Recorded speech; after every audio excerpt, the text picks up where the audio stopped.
All right. So welcome back to the Anthony Blanco coaching podcast. I'm excited everybody on. This is one of my absolute favorite topics is ADHD. Myself, I was never formally diagnosed with it because they didn't really play with that much, I think, back in the late 70s, 80s, and early 90s. But I was in LD, learning disabled classes, until I was in the 12th grade. And then I discovered over the last 20 years, which I wish it wasn't 20 years. So maybe Julie can help shorten that so we can understand or think about things differently. Because if I would have known the things that I know now back then, or had the tools or the thoughts or the questions, I do believe that my life would end up much, not differently, but just more empowered. And I wouldn't have been so anxious or so second guessing my decisions or whatever it may be throughout life. And so I know through discovering the advantages for me of what some people might consider a ailment or something that's a liability, I consider as an asset. But as Julie and I talked about a bit ago when we were just jamming on the phone, is we also said there's a spectrum, right? So there's a big spectrum of Anthony might be in maybe the 30th percentile when there's people that are on the 90th percentile. So the same things that might help Anthony won't help XY, it won't help Jane or Jed, right? So without further ado, I just wanted to give a little bit of context. I'm super excited. I'd like to have Julie share with us, and the framework that I gave her is I said, just talk about what you have seen, tips, tricks, helps, stuff, and then her and I are going to engage in a very fun curiosity-based podcast. So Julie, thank you for your time. And if you could just give us a little background about you and where you come from and how you got into what you do, that kind of stuff. Yeah. So my name is Julie Reichenberger. I'm a licensed professional counselor and EMDR consultant and approved clinical supervisor. I practice here in Colorado, also licensed in Illinois and Virginia. And I also was diagnosed later in life with ADHD, and not so much later. It was in grad school. So I was probably around 27, 28. So that feels late, but definitely knew I learned different, or I caught on to things differently when I was younger. But didn't know. I just thought I was stupid. So and I was teased a lot, and I turned that into fun. So I made it like I became the joke of the class, but I made it fun, and I would distract the class because I was not getting it. So I made it fun. And I would say that I intuitively made it to where I am by like just really observing and trying to make sense of things for myself and building relationships with people along the way that just kind of helped me flourish. Or I saw that, oh, that person is going to connect me here. That person will help me here. So I was just really vulnerable, which I know is really hard for people to do. So I'm fortunate for that. But yeah, so how I ended up here, I have no idea. And that's fine. Like it was a zigzag swirly path, but I am here now. I work with people who, I actually started out working with people who struggle with thoughts of suicide, and found over and over again, many of my clients who have experienced suicidal thoughts or behaviors have also had ADHD or another learning disabilities. And I started to also see some of the negative beliefs, a lot of the negative beliefs that they were holding about themselves, and a lot of like really low self-worth, and also like a lot of experiences of being gaslit or shut down or told that what they're experiencing is not real or it's not the right way. So a lot of what we call like little t trauma, like relational traumas, relational ruptures were really present.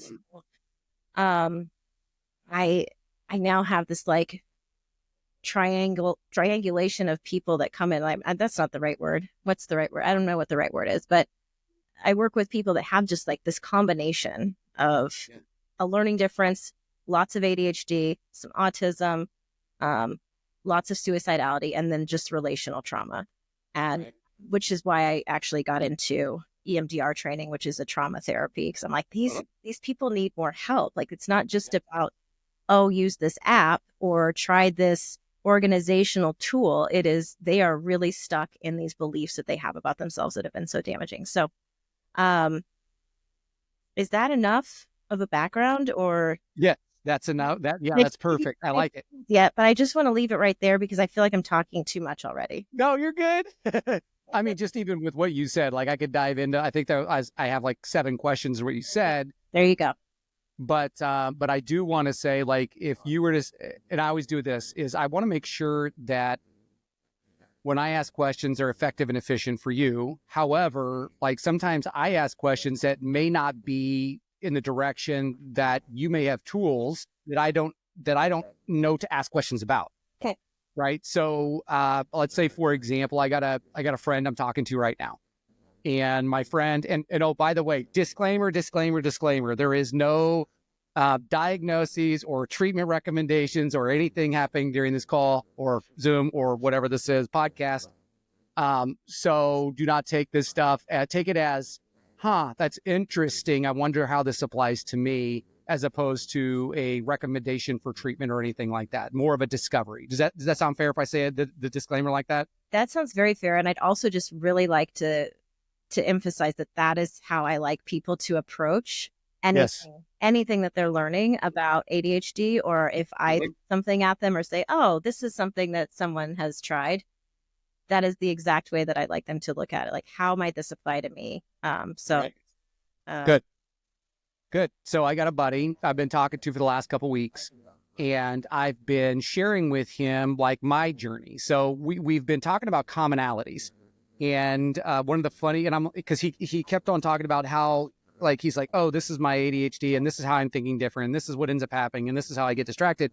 And I let him know, I'm like, man, okay, I'm going to start. I said, if I text you every single time today that I have a moment of whatever the funny, what do they call this, idiosyncrasies are, I said, I'll be blowing up your phone. I said, I literally, before I came here, I froze trying to touch my garage door opener. Like, I could not, because I had more thoughts in my head than, like, it's froze. It paralyzed me from touching the garage door opener.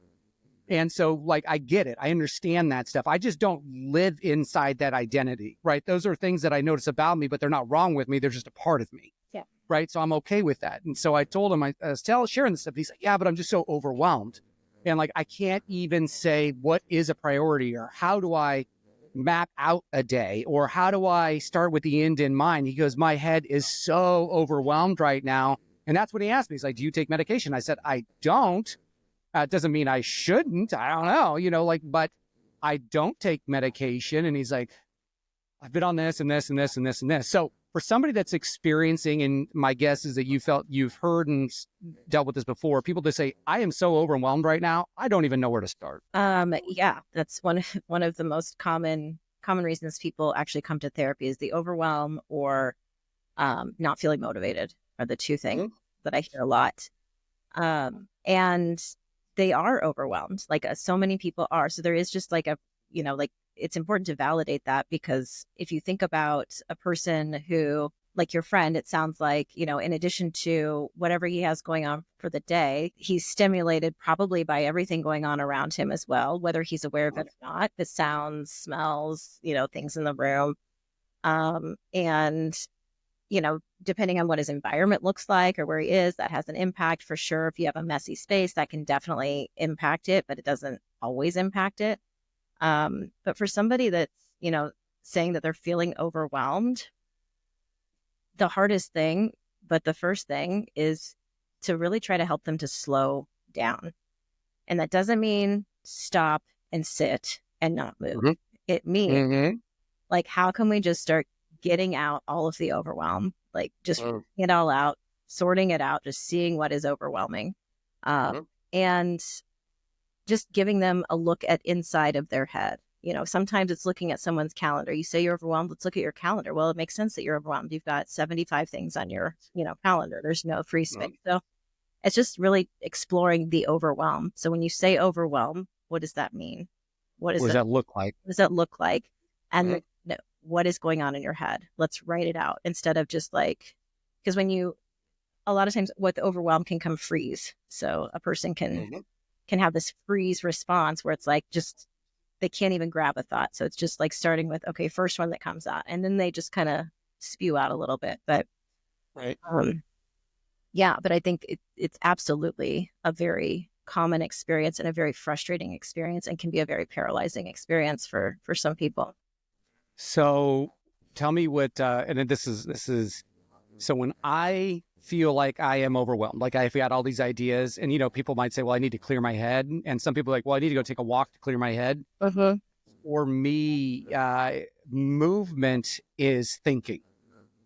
And so I think, so I'd be curious with your feedback on that. And again, I said for me, because I think everything is like you have to discover your individual Mm-hmm. pattern, more or less. And so when I have a lot on me, I will go for a run or I go for a hike, and I take my phone with me, and I actually, the purpose isn't to go hike. The purpose isn't to go run. The purpose is when I'm in motion, I am able to think. I always say when my body is busy, my mind is still. Mm-hmm. And so does that sound like it makes sense? Do people do that? And then are there other techniques that people use? So like that works for me. Mm-hmm. So number one, is that a real thing? Because it just seems to work for me. And then number two, what are other ideas where you've seen people, if it's not walking or running or hiking, whatever, to think, and then pausing with their phone to take down the overwhelm, but maybe it's sitting in a chair or doing this or doing this or doing this. What are some of those other things? I do think that moving is really important for everyone. And it doesn't have to be running a marathon. It doesn't have to be, some intense exercise. It can be just stretching. It can be, swaying back and forth. It can be dancing. It can be shaking it off. It can be, just something in your home. You don't have to necessarily leave your home to move, but I do think there is some real value in that, and also in helping to kind of just move things, because Yes. we store overwhelm in our body. Also, it's stored as an Mhm. experience, as energy in our body, and if we're just sitting in that, also it helps to move it through. um Interesting. I find that for me, if I go on a long drive, like if anytime I'm driving home to Kansas, Mhm. I hate driving home to Kansas for this reason, because I'll try to listen to a book or a podcast or something, and my brain just goes to all of the ideas. I start having so many creative things come, and it's like I can't write all this down. I can't write all this down. To Mhm. me, it's like the idea of going to get my phone feels overwhelming to me, because it's like a next step. So I'm trying to think about ways to, just grab it quickly and figure out a way to put in a memo or something, or just have it pulled up. But I find that when I feel, yeah, I guess it's a long drive for me sometimes will help with thoughts, organizing thoughts, creative flow, movement for sure helps with that for me. If someone tells me to meditate or go into a guided meditation, I find that as an opportunity for my brain to just tell me everything. And instead of trying to slow it down or stop it, like I let it come. Like it's like that's actually, it's like, you're wanting me to do this, but I'm not going to. It's just not going to happen. And but it's also like I can see that as a valuable experience too. Like if someone says to sit down, and like that's the purpose, is to be present with yourself and what's coming up. So I would say meditation for me is not like following a visualization. It might just be sitting and seeing whatever comes up. But I have a heart. It took a long time for me to be able to sit down and take a deep breath and not fall asleep immediately. So Oh yeah. because, Yeah. yeah, so much of the movement is to keep me moving, but it's like I'm fidgeting all the time. Yeah. So moving in my seat, even with clients, like they full disclosure, they know that this is something that helps, and it's just a thing. So it's not a thing actually, but yeah. So movement, yes, I think is Yeah. important, but it's also just like, when do you notice that you are most in flow with thought? If you're looking for creativity, or when do you notice that your brain is able to slow down? If you haven't had that experience, would you be willing to try something just as an experience or as a Mhm. experiment to see how that might work for you, instead of I, this I like work? I like the word you said there, experiment. Mhm. And I think when you use that word, it frees up people's minds that it's not doing something right or wrong. Yeah. It's more of a discovery, what we said earlier, it's a discovery process. I'm going to experiment with this new way and see how it flows. I'm going to experiment with this other way and see how it flows until somebody finds their flow. Yeah. Yeah. For that time. Yeah. And it might.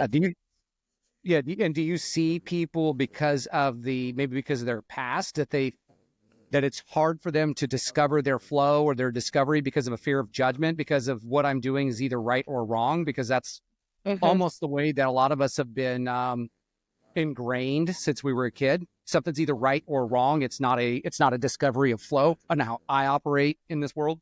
Yeah. Yeah, for sure. I see it a lot when people, like if I don't give people homework. I'll give them experiments to try if they feel inclined or they think about it or it comes to mind, especially in the beginning of working with somebody. But because homework has such a heavy, it's just a weighted word.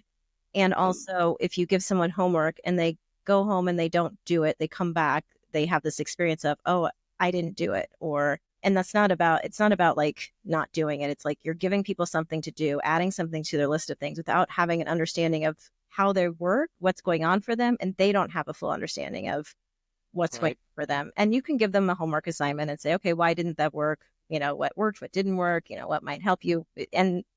But it can lead to, just supporting those shame messages that they have. If you do that stuff too soon with people. So, but yeah, I have people that will come in and say, I'm trying all these apps, they're made for ADHD and I can't, it doesn't work for me. I'm like, it's made for that person that created that app for that particular person. That's all right. It's it's not for everybody. And so, but anything that has this works for ADHD, quick tip for ADHD, and they're like, this is supposed to work because it's for ADHD and I have ADHD and it's not working for me. It's like, cool. Yeah. Why? Stop. One of my first things that I say to people also is just stop going in the rabbit hole of looking for things to help you. Let's first just figure out what your experience has been like. Hearing your story about having ADHD throughout your life and to really have a more understanding of how not just your executive function challenges, but how messages that you've internalized are impacting your ability to follow through. Yeah. Here's let me ask you this too,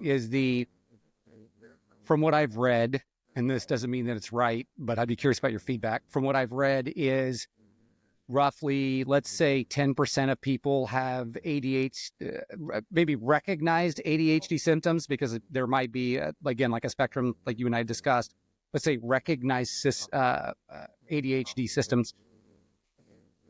How does that, if people are built like that, and then we are structured inside school to get jobs that tend to lead to cubicles or tend to lead to sitting down, how much of an impact is that on their well-being at work when they can do the work, but the question should be, is this the work that I should actually be doing with my temperament? So yes, the first thing I thought of as you were talking was a stand-up desk. That was an excellent invention. Yes. But yeah, you're asking.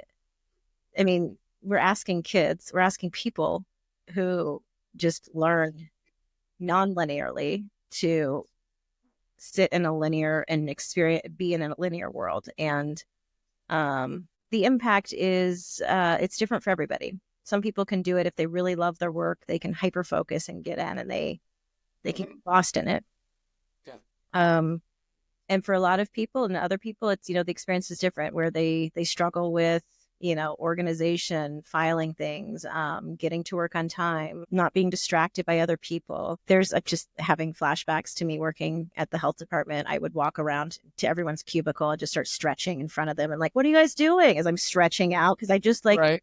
I've been at my computer for, 35 minutes or 40 minutes. And I'm like, okay, I need to get up now. I need to move. Yeah. Like, Julie, I'm working. I'm like, okay, cool. I'll come back around. But it's I had to move. So I made it work for me. And people were gracious enough to just let me know when it was okay for me to stretch in their cubicle or, Right. and like just try to chat, or if I needed to move along to the next one. So, but yeah, it's hard for a lot of people. And, I'm curious about the impact also of the work from home.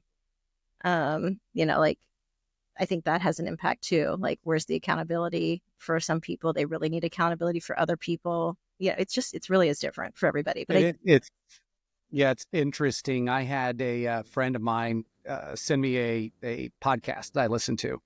It's like 25 minutes. And the podcast talked about autonomy and how autonomy is not necessarily a good thing.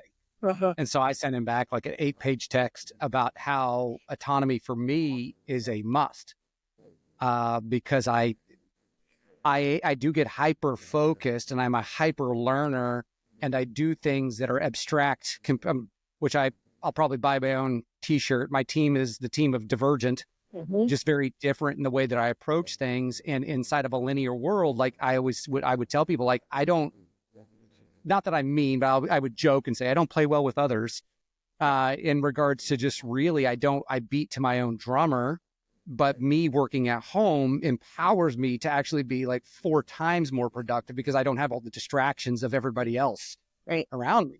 Yeah. But again, it's in that discovery of, and the experiment of an environment, because I do know people that are also in the same situation that actually, when they went back to work after the pandemic, they were like, oh my gosh, like now I feel like I can focus again. So it's just interesting on how people's worlds and realities are different, but I think in their openness to discovery is a big deal. Yeah, I think the challenge is that our culture doesn't allow that. I think that's the challenge you're speaking to. Like, I work really well in my office here. I come in and I can be super productive because I love the space. If I'm at home, I cannot, I'm just so distracted. I want to do anything but work. And it's really hard for me to get into the flow. And I also have different flow times. Like in the evening, early morning and evening, I'm like on it. Afternoons, I need to take a nap or a break or do something else. But if I were to be constrained to working 9 to 5, it's like I've got productivity in the morning and then I'm just shot because my brain is fried in the afternoon, or I'm less interested. I'm just bored. And I also work better, a lot of people do, with shorter time frames. Like if I have 3 hours to do something or 1 week to do something, the 1 week thing isn't going to get done to the last 3 hours of the week anyway. So right. Yeah. So and procrastination has a bad name, but it's actually like what I thrive on. I need to, it's not even procrastination. It's like, I need more of the pressure. So I know that about myself. And so I set up things for myself that allow for that. There was a book that I read, I think I mentioned to you, and it was funny when I was reading it. It was Driven by Douglas Brackman. And when I was reading it, I was laughing because he was talking about all these things that are people find themselves doing, some that know, and some that don't know, they just start doing it. From putting away the dishes. And he's like, things that seem like boring, mundane tasks is people that have he calls it the driven tendencies, or the driven ADHD. And he goes into all the science about this and that. He goes, we'll tend to go towards, instead of putting away the dishes, you put a timer on the microwave to see how fast you can put away the dishes. I'm like, oh my gosh, that's me. Like I had to gamify it. Otherwise, I didn't want to do it. The dishes would not get done all day. Yeah. But if I put a timer on the microwave for 90 seconds and I'm like, okay, I got to unload the dishwasher in 90 seconds, it puts it like creates an excitement around it for whatever goofy reason. And then for procrastination, I was the epitome of procrastinating. So now I still procrastinate, but I procrastinate with shorter time periods. So like, for example, like if I had back in the day, if I had an hour that I would put every other day to check email, I would procrastinate. I would just kind of hem-haw around my inbox and I'd get lost, and then I'd chase something and I'd be blind. I mean, just like and then I wouldn't get through my email. But when I took my email inbox and made it from a 60-minute project to a 15-minute project, I procrastinated up to the point where I only had 15 minutes. So I had to hurry up and get through my inbox. So it created this like, Yeah. again, and I don't know, maybe it's like a rush that I'm kind of making for myself to get a feeling of accomplishment. I don't know. But those are just funny things that I've learned along the way that help me. Yeah. Well, and for some people, they don't necessarily recognize that they're doing things for themselves. A lot of like we've learned how to live with ADHD, right? So you and I have learned how to make it work for us, or it's not all of us, right? It's a part of us. Mm-hmm. And if I don't know your whole story, but I started my own business because I'm like, well, I just need to create my own hours. Like I just do. And that's exciting to me, and like figuring out how to do it. It's one of my favorite things about myself. Nah, I don't know if it's my favorite thing about my parents growing up. So this is just like how I feel about like rigidity and like imposed expectations. But my parents would always say, you need to be working 40 hours a week. And I'm like, I'm in high school. I don't need to work 40 hours a week. You need to be working 40 hours a week. So I have never once worked 40 hours a week. I've worked 39 and a half hours a week. It's Rebel. I'm going to go over. Yes, but it's like this weird thing about 40 hours a week. And I don't really track my hours anymore. But there was a period of time where it was just like, I just had this thing. It's like it would come up and it's like, okay. But yeah, there's just being told that I had to be at a certain place also for 40 hours a week, 8 hours a day, when there wasn't 8 hours of work to do that day, just didn't make sense to me. It's just so frustrating. Right. It's so frustrating. And so, and I'm a very efficient worker. Like I get things done quickly. And so it just felt like a waste of time. So I guess I fortunately just leaned into that a little bit and was like, I'm just going to figure this out on my own. And it was also scary enough and exciting enough to stimulate me to getting to where just like the challenge of, ooh, if I get 10 clients a week and I average 10 clients a week, then I can move down to part-time over here. And then I can do this. And it was like, it became like game of like, how do I get there? How do you create leverage? How do you design a life? Yeah. Yeah. Yeah. It's interesting to think about. I'm a big advocate of designing a life. So like in my tagline is business isn't life, business to help help you get what you most desire in life. And that's what my number one focus is to teach people professionally, personally, business owners of businesses, is to design that life first and then create a professional and personal design that impacts that life that you want to build. And it's interesting thinking through that. So I see what ends up happening with people in general, ADHD or not ADHD, but especially I would say for people with ADHD, is they essentially accidentally put themselves in a self-imposed prison where they can't experiment and they can't discover because they've gone into a 40-hour work week situation. And let's say that they're getting paid $150,000, $200,000. And now, and unfortunately, the average person in the United States spends 105% of what they make. Mm-hmm. And so if I spend 105% of what I make, in whether it's in mortgage, cars, vacations, whatever it may be, and I do not operate in a very good, in my personhood, in that environment, but I can do the work. But now I can't leave that job to take something else I should actually do that would be more fulfilling because I have to make the money. So then what ends up happening, and I'd be curious about your feedback and thoughts on this, the impact of that is then all of a sudden we have people that have anxiety and depression because now I'm doing something to make money and I have pressure in order to make my payment, but I can't remember this. There was a statistic that like 67% of people do not like their jobs. So now I'm at a thing that I do not like, do not operate, but I have to stay there because I have to pay my bills. And so therefore there is no opportunity for experimentation. What are your thoughts on my ramble? Yeah, well, that was a ramble. And yes, I see that a lot with people just really feeling unhappy in their work and being trapped there, and the drain that you experience from not being happy in what you're doing and that pressure, like it's draining. And so what you're saying about how there's just no energy or nothing left at the end of the day for creativity, that's tough.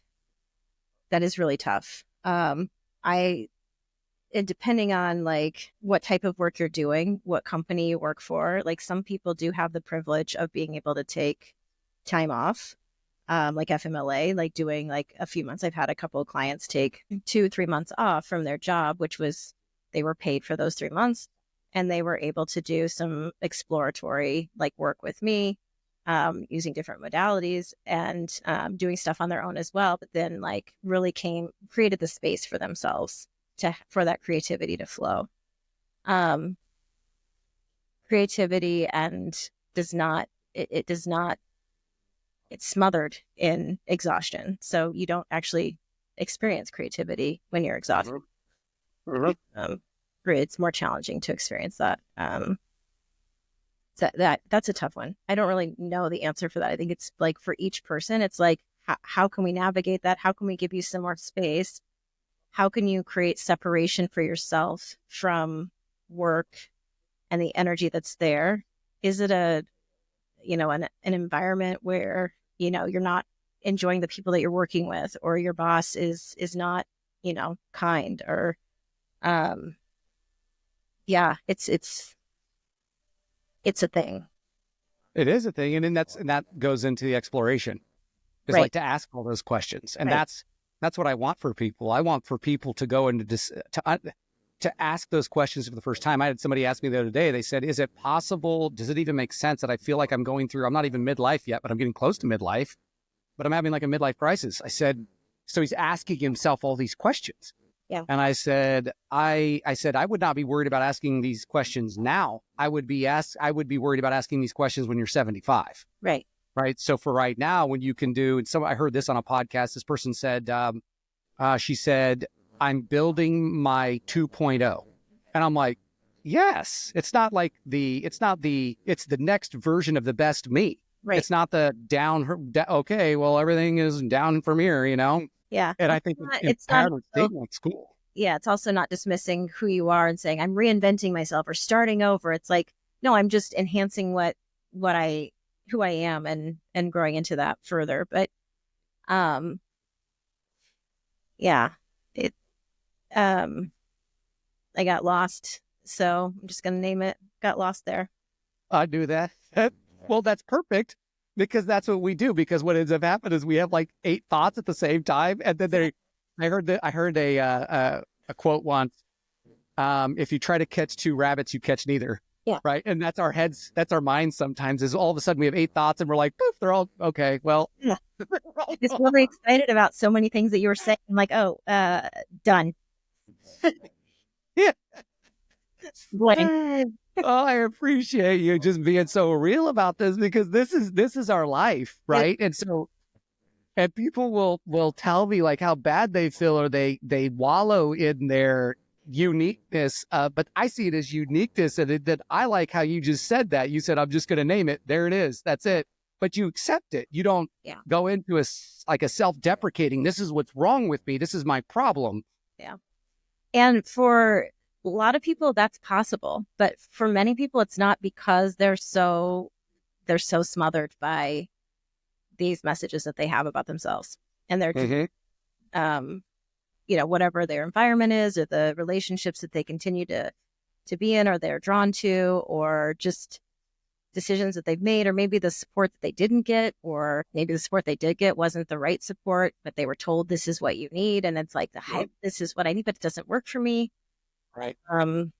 Yeah. Even with, and I think it's changing now, but with like psych testing that we do for kids and adults, but mostly kids, to help get them accommodations and like to really paint a picture of what's going on for them, like ADHD, learning differences, all these things. There's like literally cut and paste recommendations for each thing, like extended time on testing, and, can sit in the front of the classroom, can leave for breaks. But it's like, for some people, like extended time is not what they need. They need less time, and maybe they need it broken up into 2 different sections, or maybe they need the test to be read to them. And that's a recommendation that's given sometimes. But it's just a book that I really like is Lost at School. And it talks about putting teens in the driver's seat. So like when you're making recommendations, allowing them to be the ones to create those for themselves. So they learn to be able to speak up for their needs and what might work for them, what wouldn't work for them. But we as adults so oftentimes think that we know what's best for our kids. And like when it comes to like safety maybe and some other things, you have some ways, of course. Yeah. And when we don't allow kids to speak for themselves about what's going on for them, we are just teaching them that, like that what they have to say isn't important, that we create doubt in their heads about what they intuitively know about themselves. Maybe they don't have the language or the words to describe what they're like, no, that's not going to work. Why? I don't know why, but I just know it's not going to work. Okay. Right. Something else. And one of the themes of the book is that, this belief that everyone wants to do well. And if someone's not doing well, that means there's something that's not working for them. And so we need to figure out what that is instead of just labeling them as a bad kid or a kid that doesn't, which might look like that. It might look like a kid who's misbehaving, or might look like, someone who just doesn't care about turning in their homework or whatnot. But there's a reason why that's not happening. Yeah, it's interesting. My son during the pandemic, it was like the best thing for him. He's 20 now, but when it happened, I think he was a junior maybe. But what happened is that he learned online learning. Well, he's a sharp kid, and so what he did is he learned online learning. But then when we all went back to school, he could learn things in 90-second increments, in 5-minute increments. And he was like, got it, because the teachers all had to make a quick adjustment and nobody really knew how to make the adjustments. So the teachers were like doing 5-minute explanations on the assignments. Aiden's like, got it. And then he would do the assignment, got it, do the assignment. And then when we go back to school, then there were 45-minute explanations of the same assignments during the pandemic. Aiden's like, I can't do this. Get to the point. Yeah, I heard that from other kids too, and fortunately and unfortunately, but it's a way to redesign, like just the way that maybe we need to teach people to learn, or not teach them to learn, but just open up the learning process to it. Is now all of a sudden they were watching TikTok. So they're watching 90 seconds, 3-minute videos. So their attention they got trained to learn concepts in a ridiculous quick period of time. But we as adults didn't adjust because we just weren't aware, didn't think. We just went back to the way things were. And then there was a lot, like my son, he ended up not dropping out of high school, but we ended up putting him in an online school where he was able, it's an online high school designed like a college, where he was able to get his work done in a ridiculous, well, of course, after procrastinating for a long time, but then he would get his work done all super quick. Yeah. Right. Because he would say he would say they talk too much. They just don't get to the point. Tell me what I need to do so I can get to the answer. Yeah. Right. My girls that are 17, twins, and when there's too much talking in the class, they get lost. Yeah. So they get confused, they get lost, they think they understand, but then they don't, because there's more words that are added in, and too many words end up confusing them. Right. Right. Yeah. So then but fortunately their kids have somebody like myself who is just absolutely enthralled with learning about all this stuff. So I'm educating them like, you guys, there's nothing wrong with you. You're not dumb. You're not slow. You're not stupid. You're not all these things that you tend to feel immediately. And what you are is you're a quick learner on things you're interested in. It's not an attention deficit issue. It's an interest deficit issue. Right. Right. Yeah. And so it's been fun having those conversations around this, around all the education things. Yeah. I do like that. It is like we can get lost in words, and there's too many words. It's like, what do I need to know? Especially like in a learning environment. It's like, okay, what is it that I need to get so that I can get the grades, so that I can get this completed, so that I can get this done. Right. We do that socially too. Kids who have, I see it a lot with ADHD and autism. They are like hyper aware, or like they struggle with self-awareness. So it's like, oftentimes like there's a spectrum for everything, but it's like this, they're very aware of social cues, or like noticing like quick changes in people's demeanor, or someone says something because they do something differently, or they're just aware.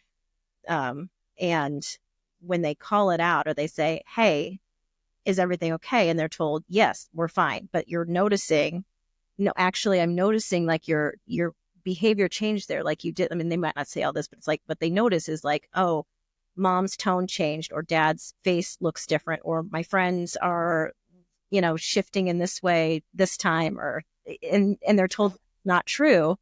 They're denied what their real experience is. And oftentimes there is something going on, the change, but it's like for the person, it might be a big change, or it might just be like, oh, I'm just distracted in my head. So maybe I look that way. So, Right. But that's an example of like things that, ways that we're told that what we're experiencing is not what we're experiencing, even though we see the evidence that says, actually, yes, that is what's going on. I don't know exactly maybe what it is, but and it can be it can feel invasive to people too. Like if you call and say, oh, I noticed that. It's like, what? I'm fine. But no. Yeah, this is, yeah. So anyways. Yeah. Now let me ask you this question. I think you and I talked about this. I think I remember asking you about the need for personal accountability. So people taking personal responsibility, number one, over their not using, oh, I didn't do this or I did do this because of this thing over here, because of the ADHD. I am this way because of that. So they have been, and I see this just in me being a coach, is I see people starting to use that as a excuse to be a certain way, as opposed to empowering them to be different or to think differently or create patterns or tools or whatever it may be. But I see a lot of people making excuses. And when I took a test on my, spiritual gifts test, I scored a 0 on mercy. And so like, I really have to empower other people's mercy in me. And so when people say that, they're like, well, this and this and this, and I'm like, oh my gosh, like there is such a lack of personal responsibility and accountability. It drives me crazy. And I would tell you that I feel like it's been enabled in our communities for like the last 4 or 5 years. And so I'd be curious about your thought process around personal responsibility for the way that we think or behave, and making change or making progress or whatever that looks like. Yeah. So, I mean, yeah, I hear that. Oh, it's my ADHD. Or even with couples, it's like, well, their ADHD just gets in the way, or it's like, it's just like, it's used as an excuse. It is a reality, and it's used as an excuse, maybe intentionally or unintentionally also. And I think when it's used in that way, it can become like, well, there's nothing I can do about it. And for me, it's, my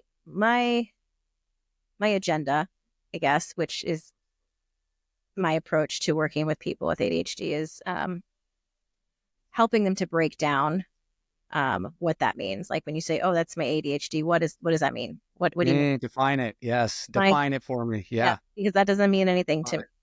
And does it mean anything to you?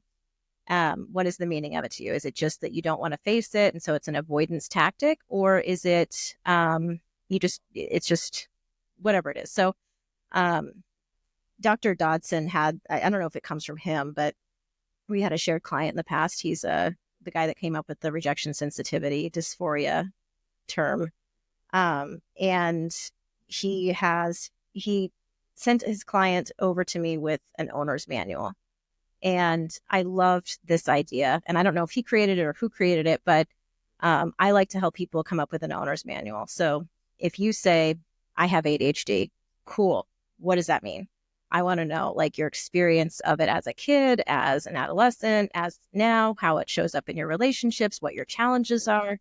And when you have an understanding of like, oh, my brain thinks differently. Like how I talk about it with my partner is like, oh, I need to slow down a little bit because I need to process what you're saying. Like I just need a little bit of time, or I missed that. It's not, oh, it's my ADHD. It is like, yes, my brain thinks differently. My brain works differently. And this is what I need because of that, or this is how I adjust to that. It's not, I can't do it because of this. So when people have an understanding of what the challenge is for them, or what they're saying is the ADHD, that gives them an opportunity to figure out, what you might need. And it might be that just is how it is. And so that's something that's extra challenging for you. What kind of support do you need around that? Right. What do you want to do to help yourself with that? Is it important to you? Is it impacting your relationships? If it's not like something that's attached to a value that a person has, the likelihood that they're going to want to change or do something differently around that particular thing is going to be less so, versus if it's impacting something that's really important to them, there's going to be more motivation to want to find things. But the problem is, for so many people, it's like, I don't know what to do. I don't know how to stop this. I don't know how to fix this. And it's like, it's not about fixing it. Right. It's about understanding how it shows up and doing experiments, if you will, to see what might be helpful for you. Something you said there is interesting. You said, I don't know how to fix. So fix implies broken, because we only fix things that are broken. And if we are working off of a we're broken mindset, then it's what we're not as opposed to what we are. Yeah. And so we're immediately starting in a deficit situation, that there's something wrong with us. Right. Well, it's labeled a deficit situation, right? ADHD. Right. Deficit disorder. Right. Disorder. Deficit disorder. Which is right. Not. That's right. And and I appreciate you saying that. I'm never going to get into a debate with a therapist that has many more years of learning on it. I just watch people, I observe, and I coach based upon behavior through questions. Right. But when I work with people and I understand, like, you are perfectly imperfectly made. And to get people to really accept that, sometimes there's some breakthroughs that you are perfectly imperfectly made, period. And when you start from there, then we can start to discover how we were made, and then how we were supposed, and I believe that we're supposed to be used in order to serve as many people as we possibly can. That's why. So we have a certain aptitude, a certain skill set, a certain experience that has gotten us to whatever point we are in life. And my question is always, what do I need to know about me in order to serve people on a greater capacity? All the time. And that I start with we're perfectly imperfectly made, and understanding that I have a purpose to give to other people. And I want in my heart to empower people, like with this podcast and what you're sharing, to empower people to go into that discovery process, and so that they too can become confident with the way that they were designed, but be in a discovery with the tools that they were given, not what they don't have. Mm-hmm. Yeah. It can be the journey to getting there for some people is met with devastation, grief, sometimes curiosity, a lot of ahas. And it depends on how ingrained or how ingrained these messages they have about themselves are, and how aware they are of where they come from. And so it's kind of like in the discovery, so the difference between like therapy and coaching is, with therapy, we're going to go back and we're going to look at where these messages come from, and we're going to explore that, and we're going to do what we can to repair those experiences that were hurtful that we've had throughout our lives, and to undo the wiring that we have around, I'm bad, I'm not good enough, I'm too much, I'm not enough, so that it's a more neutral wiring. And then you move into like, how can we rewire that then? How can we continue to twist that wire into acceptance and embracing, and even acceptance to a point where, one of the things that is, I like this idea, but the most consistent thing about ADHD is the inconsistency. And so you can be, in a really good zone, a really good flow for a period of time, and then something happens, like there's an additional stressor that's added in, or there's a move, or there's some kind of transition that you haven't like prepared for in your flow that can shake things up. For women, hormones shake things up. Different times in their cycles, when your estrogen levels go down and your progesterone levels go up. I mean, I switched my hormones recently, and was on just a progesterone, and I felt so disorganized and foggy. And for whatever reason, I wasn't putting the two together. And have been talking about hormones more recently with an ADHD. And I was just like, had this aha moment, like, oh my God, this aligns with how long I've been on just the progesterone. And it's like, oh my God. So I stopped taking it and I'm like, I'm just waiting for it to get out of my system. And it's like, sure enough, you know, like within a period of time, it's like I had the focus that I'm used to back. I had what I was used to back. So that is something that is not talked about. It's more talked about. It's talked about more now, but just the impacts we were talking about before we got on about environment and stuff. So, I mean, you definitely have to look at hormones and speaking to environment. You definitely have to look at environment. What's going on? Is there a transition? Are you having conflict with your spouse? Are you a parent and have kids? Suddenly, like all of these things impact it. So that felt like a big ramble. I don't know where I started with that, but I'm thinking. Well, I think here's my feedback on rambles. For people like I like rambles when I'm doing a podcast because I hear what you're saying. And I do believe that sometimes because of our creativity, we're discovering how we're saying it as we're saying it. Yep. Right. Usually if I'm speaking from stage, what I did find is that's not the good place to ramble. But like in conversations like this, I love the creative ramble because it allows us to discover sometimes new concepts that we didn't even think to say or think until we're saying it or thinking it. So it's great. I do love a ramble. I love getting caught in rambles and random things coming out. And it's like, oh, this. It's just like ding, ding, ding, ding, ding. So, Yeah. I I have a friend I did a ramble with. I didn't even know I was rambling. I'm like, okay, I didn't call. I got an idea. So I call her and I'm like, like sharing these things with her. And then I like to alliterate with like P's, like, or with just any kind of letter. But I was like, oh, this, pa, like these 5 P's. And she's like, did you record all that? I need all that. I'm like, no. She's like, could you repeat it? Probably not. Never again. It's gone.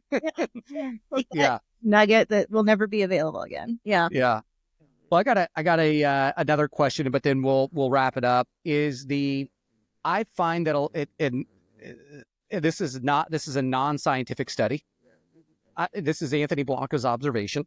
Great. Is that I find more people talking about their, and by the way, it drives me crazy when people own liabilities like my ADHD, my this or my that.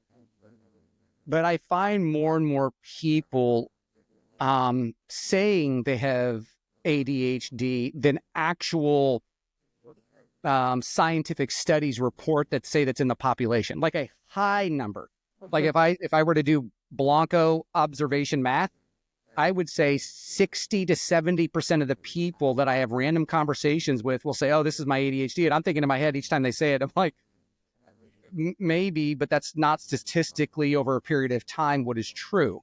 So the question is how many people cause themselves ADHD symptoms simply because of their environment or lifestyle, whether it's from their watch telling them, bleeping every 30 seconds with text, emails, alerts and stuff.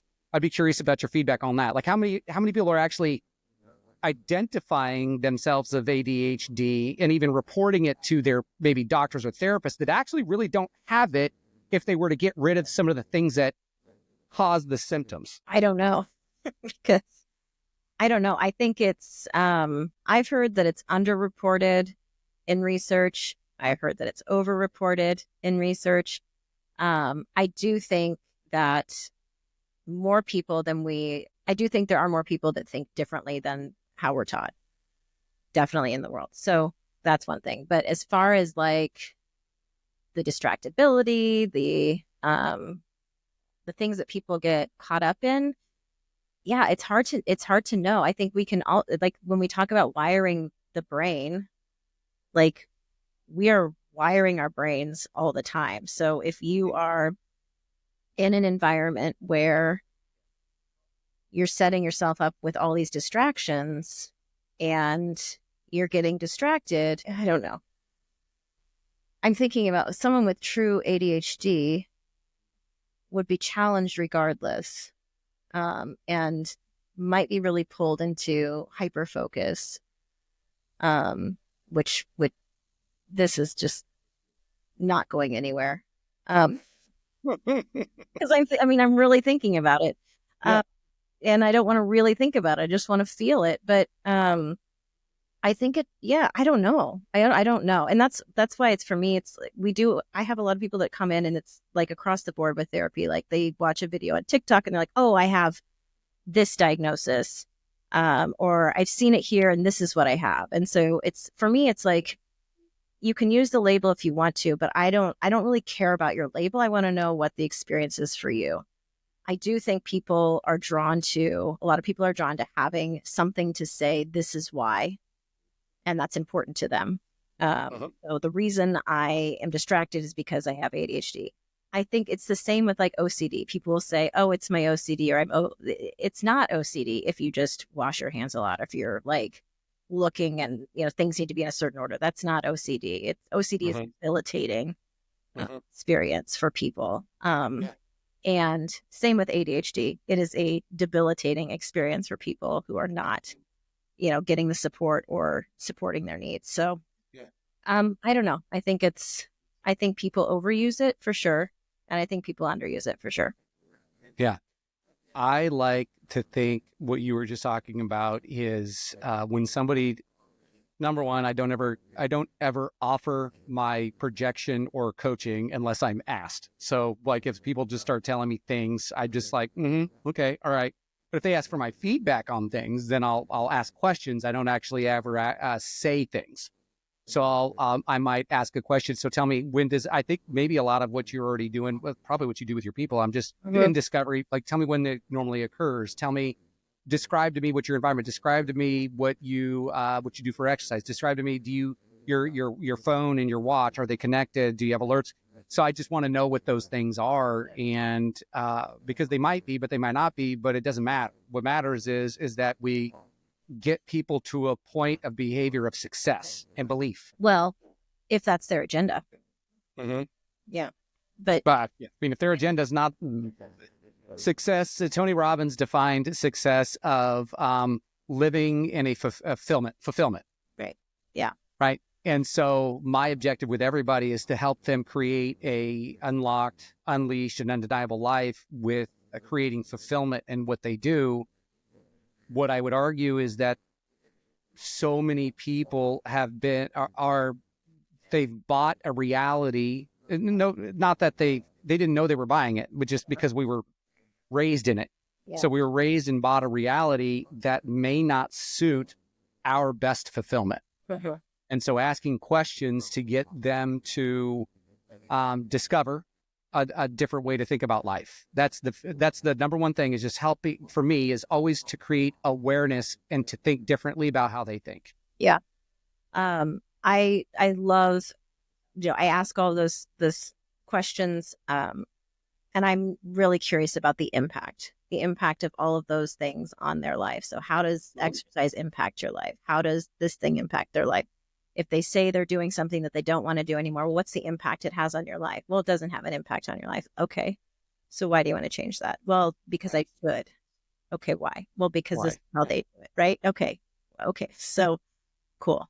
But yeah, it's just really looking at the impact and helping them to see the impact. And for some people, they need a little bit more cushion around receiving that information, like reflecting on the impact. And for other people, it's just like a switch, like, oh God, yeah. So it's just kind of, teetering that line with people, which is, it's a dance that it's a lot of fun to do. Yeah, it's a dance that's fun to do. And I think that to get people to just come to that realization that it's a dance that's fun to do is okay. It's great. Yeah. All right. So let's wrap it up. Is there any one thing that you would want somebody, some kind of an action or a question or a thought that you would want to leave people with that listen to this? Yeah. I think my question for people would be what is your why? Like, Why are you doing this? Why are you saying this? Why is this the way it is? Why did you choose this? Why didn't you choose that? Why did you choose that again? So why it's an exploratory question to be curious about stuckness instead of resisting it. I don't know. There's a lot of things that I want to leave people with, but I'll leave it with I that. know. I know. When I asked that question, the thought that went in my head, I'm like, she's got 57 things that she wants to say right now. Oh, slow down. Why? Why would be the question? That's what I start everyone with why. Like, yeah. And I think that is great because it opens up just again, and I think we've said it like 422 times today, is like discovery. And I think discovery leads to the next thing, which is experimentation. Curiosity. Yeah. Yep, curiosity, Mhm. curiosity, and being within that and being okay with what you discover. It's just my hope that people will question their reality as far as like, should I be at this job? Should Yeah. I be doing this? And then they don't have to make those changes right away. Like it can be a 2 or 3 or 4 year time period. Maybe they'd be happier if they, instead of a $400,000 or $500,000 or $600,000 house, they were in a $250,000 house, but they could be in a position doing something that they enjoy and love that allows them more creative flow and to be more of and discover more of who they are. So Yeah. I think people are afraid of curiosity. And I think that that's where freedom is. When you are curious about why you are the way you are, why things work the way they do, you discover, you learn, and it gives you opportunity. Like with curiosity comes opportunity and freedom because you're no longer tied to whatever stories you're tied to. You have I like it. Yeah. Yeah. Well, Julie, I appreciate your time. Yeah. With like our mutual buddy Sarah, like her and I've accidentally been on a phone call before for like 2 hours talking about all kinds of stuff, psychology, and we're like, oh my gosh. And I feel like you're one of those people that I could accidentally get lost in conversations like this, and ideating and curiosifying and like all this stuff. Yeah. And so I do appreciate your time. I appreciate the work you do. I appreciate you being a guide to others in the way that you can impact them. And I know that you probably know this already, but when somebody works with somebody like Julie, where they can, Julie's not just making an impact on that person may have 3 or 4 or 5 people in their immediate family. And then they have their work family, and there may be 15 to 20 people around there. So Julie making an impact in one makes an impact in probably 30 people immediately. Yeah. Right. So I appreciate you creating that ripple effect, and we can never see the full impact on it, but if you can make a difference in that one person, that you're probably touching at least 30. So I appreciate that. Yeah. I appreciate you bringing this to your podcast and the shedding light on ADHD. Yeah. Yeah. You bet. Well, you have a good rest of your Thursday. It's Thankful Thursday. We're heading into Thanksgiving. It is November. You've got snow. I've got crisp, sunny weather. But we're gonna love where we're at in our environment, and we're gonna move forward from there. So I appreciate your time. Yeah. Thank you.